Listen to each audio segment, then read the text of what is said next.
Assalamu alaikum, welcome back to your physics class. I'm Mirza, your physics instructor from tutorial.pk. And now we are going to start our next series of lecture जिसमें हम grade 12 की physics को देख रहे होंगे। इसमें हम start करेंगे आपके चैप्टर नंबर 11 से। एक्चुअली इसमें जो चैप्टर नंबर 1 से लेकर 10 तक हैं वो हमने 11th क्लास में कवर किया, ये उसी कोर्स को आगे फर्दर हम कंटिन्यू करें। तो स्टार्ट करते हैं अपना चैप्टर नंबर 1 जो कि आपकी बुक में चैप्टर नंबर 11 के नाम से है। और हमारे इस चैप्टर का नाम है इलेक्ट्रोस्टैटिक्स। इलेक्ट्रोस्टैटिक्स वही है हमारे पास जो हमने अपने ग्रेड नंबर 10 में देखा था कि study of charges at rest, जिसमें हम चार्जेस को डिटेल में देख रहे होंगे रेस्ट पे। ठीक है, अब सबसे पहला क्वेश्चन जब भी हम चार्जेस को स्टार्ट करते हैं तो मैं अक्सर आपसे करता हूँ कि बेसिकली चार्ज है क्या। तो चार्ज एक किसी भी मैटर की इंट्रिंसिक प्रॉपर्टी है। ठीक है, इंट्रिंसिक प्रॉपर्टी का मतलब ये है कि कोई भी मैटर है उसकी बाय बर्थ एक प्रॉपर्टी है, वो उसके हिसाब से चेंज होता है। ठीक है, अब यूजुअली चार्जेस को कंसीडर किया जाता है दो टाइप्स में, एक है उनमें हमारे पास पॉजिटिव चार्ज और दूसरा है नेगेटिव चार्ज। और इसके अलावा अगर चार्ज को आपने बुक की डेफिनेशन से बताना हो तो वो कुछ इस तरह है कि electric charge is a physical property of matter that causes it to experience a force when placed in an electromagnetic field. कि जब भी हम चार्ज को किसी भी इलेक्ट्रोमैग्नेटिक फील्ड के अंदर प्लेस करेंगे तो उसके ऊपर वो कोई ना कोई फोर्स को एक्सपीरियंस कर रहा होगा। ठीक है, अब कोई ना कोई फोर्स को एक्सपीरियंस करने का मतलब ये है कि वो अपनी तरफ अट्रैक्ट या फिर रिपेल कर रहा होगा। हम अपना टॉपिक स्टार्ट करते हैं जो कि हमारा पहला टॉपिक है प्रॉपर्टीज ऑफ चार्ज का। ठीक है, इसके अलावा आपको चीज याद रखनी है कि हमारे पास जो चार्जेस हैं इसका यूनिट है कूलम।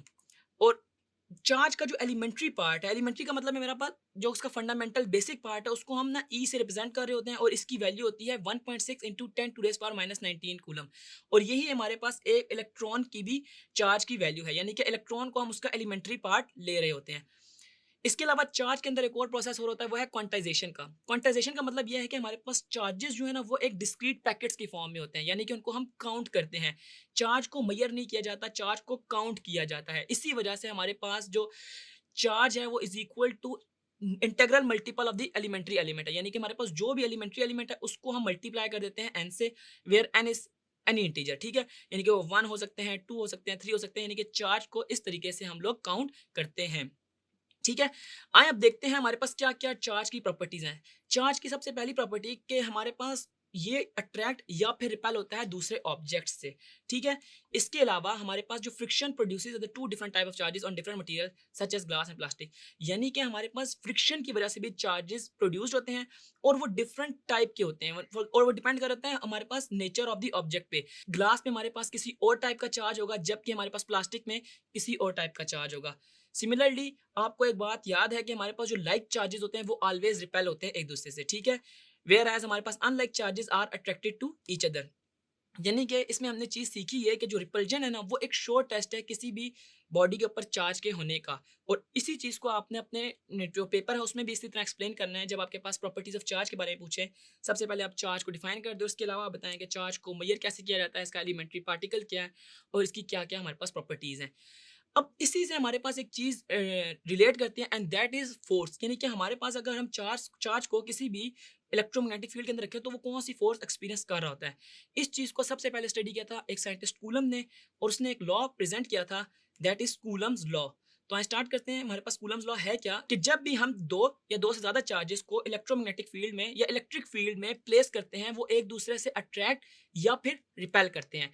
आप देख सकते हैं आपकी स्क्रीन पे आपके पास दो पॉजिटिव चार्जेस हैं, इनके ऊपर फोर्स F1 और F2 लग रही है और वो दोनों एक दूसरे से ऑपोजिट डायरेक्शन में बिकॉज Q1 और Q2 दोनों पॉजिटिव हैं। वेयर एज अगर हम दूसरे Q1 और Q2 नीचे वाले की बात करें तो वहां पे हमारे पास दोनों एक पॉजिटिव और एक नेगेटिव है जिसकी वजह से उनके अंदर फोर्स ऑफ अट्रैक्शन लग रही है।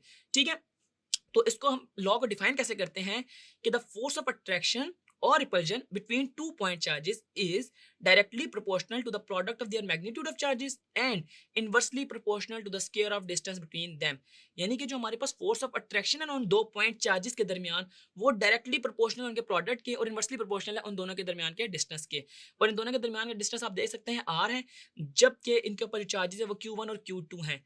तो अगर मैं मैथमेटिकली देखूँ तो आप देख सकते हैं F is directly proportional to Q1 Q2 और F is inversely proportional to 1/r²। और अगर मैं इन इक्वेशन 1 और 2 को कंबाइन कर दूं तो हमारे पास F is directly proportional to Q1 Q2/r² आ जाएगा। और आपको ये बात पता है कि जब भी हम प्रोपोर्शनैलिटी को हटाते हैं तो वहां पे हम कांस्टेंट के लगाते हैं, कोई भी कांस्टेंट लगाते हैं लेकिन इस केस में हम कांस्टेंट के ले रहे हैं। और इस कांस्टेंट के की वैल्यू आपको याद रखनी है के की वैल्यू हमारे पास 9 इंटू 10⁻⁹ न्यूटन मीटर स्क्वायर पर कूलम स्क्वायर, और के को हम लोग इसके अलावा 1/4 पाई एप्सिलॉन नॉट भी लिख सकते हैं। अब इसमें चीज सीखने वाली है एप्सिलॉन नॉट। एप्सिलॉन नॉट हमारे पास relative permittivity of the air है, और इसकी एक स्पेशल वैल्यू है कि 8.85 into 10⁻⁻12 coulomb square per newton और पर मीटर स्क्वायर। यानी कि अगर आप यहाँ से देखें तो हम के की वैल्यू जो है ना, इधर से हम इसको उठा के अपने लेफ्ट साइड पे ले आते हैं, और हमारे पास वैल्यू क्या बनती है कि हमारे पास, मैं लिख देता हूँ यहाँ पे एप्सिलॉन नॉट की वैल्यू। एप्सिलॉन नॉट की वैल्यू हमारे पास 8.85 इंटू 10⁻⁻12, और इसके यूनिट्स कैसे आते हैं कि आपको देखना है कि हमारे पास Q1 Q2 कूलम है, तो ये कूलम का स्क्वायर हो जाएंगे, मल्टीप्लाई होंगे, तो ठीक है, इसको मैं लिख देता हूँ कूलम का स्क्वायर। उसके अलावा हमारे पास पर न्यूटन है और पर मीटर स्क्वायर है। पर न्यूटन इस वजह से क्योंकि फोर्स हमारे पास लेफ्ट हैंड साइड में मल्टीप्लाई होती है, नीचे आके डिवाइड होगी, और डिवाइड होगी तो इसकी पावर के साथ हम -1 लिख सकते हैं। वेयर एज इसमें जो रेडियस है वो भी स्क्वायर की फॉर्म में, और रेडियस हमारे पास in terms of metre measure करते हैं, और वो अगर डिनोमिनेटर में पड़ा हो तो उसको हम पर मीटर स्क्वायर कह रहे होंगे।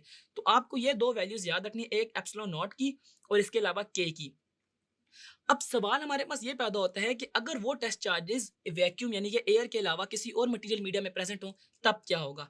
उसके लिए हम एक नई क्वांटिटी इंट्रोड्यूस करवाते हैं, एंड दैट इज एप्सिलॉन। ठीक है, वो बिल्कुल सिंपल है, आप देख सकते हैं एफ मीडियम मैंने लिखा है। एफ मीडियम का मतलब है कि अदर देन एयर।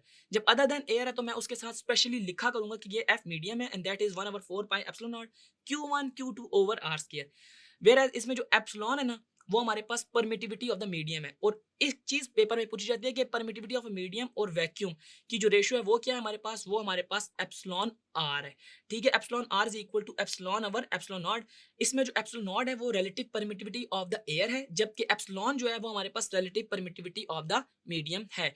जबकि एप्सिलॉन आर जो हमारे पास डाइलेक्ट्रिक है, कांस्टेंट है, वो डिपेंड करता है हमारे पास नेचर ऑफ द ऑब्जेक्ट पे। ठीक है, अगर मैं इसको प्लेस कर दूं यानी कि किसी भी मीडियम में, क्योंकि मीडियम में हमारे पास एटमॉस्फेयर में एयर तो है ही, तो इस वजह से हमारे पास कंप्लीटली हमारे कूलम फोर्स का जो फार्मूला है वो चेंज हो जाएगा, and that is 1/4 pi epsilon naught epsilon R into Q1 Q2 over R square. और इसके साथ में आर के ऊपर एक हेड बना रहा हूँ। ये जो आर के ऊपर हेड बन रही है ना, ये हमारे पास यूनिट वेक्टर को शो कर रही है, और यूनिट वेक्टर को शो करने का मतलब ये है कि हमारे पास Coulomb force is also treated as a vector quantity, और इसके ऊपर भी हम एरो हेड लगाएंगे, विच मीन्स कि फोर्स हमारे पास न्यूटन फोर्स हो या कूलम फोर्स हो, force is a vector quantity. ठीक है, और हमारे पास एफ मीडियम और एफ वैक्यूम यानी कि किसी मटेरियल मीडियम में अगर हम फोर्स देख रहे हो और इसके अलावा अगर हम एयर में फोर्स देख रहे हो तो इनका रिलेशन क्या होगा। अक्सर पेपर में ये क्वेश्चन आता है, तो इसका रिलेशन है F medium is equal to F vacuum over epsilon R. ठीक है, यानी कि आपको ये पता चल रहा है कि हम एफ वैक्यूम के साथ एप्सिलॉन आर को डिवाइड कर दें, जैसे कि आप फार्मूले में देख सकते हैं कि एप्सिलॉन नॉट के साथ सिर्फ एप्सिलॉन आर मल्टीप्लाई हो रहा है, तो हमारे पास एक एफ मीडियम का फार्मूला आ जाता है। तो यूं हमारा ये जो पहला टॉपिक था जिसमें हमने प्रॉपर्टीज ऑफ चार्ज और कूलम्स लॉ को देखा, आई होप आपको समझ आया होगा। See you in the next video with a new topic.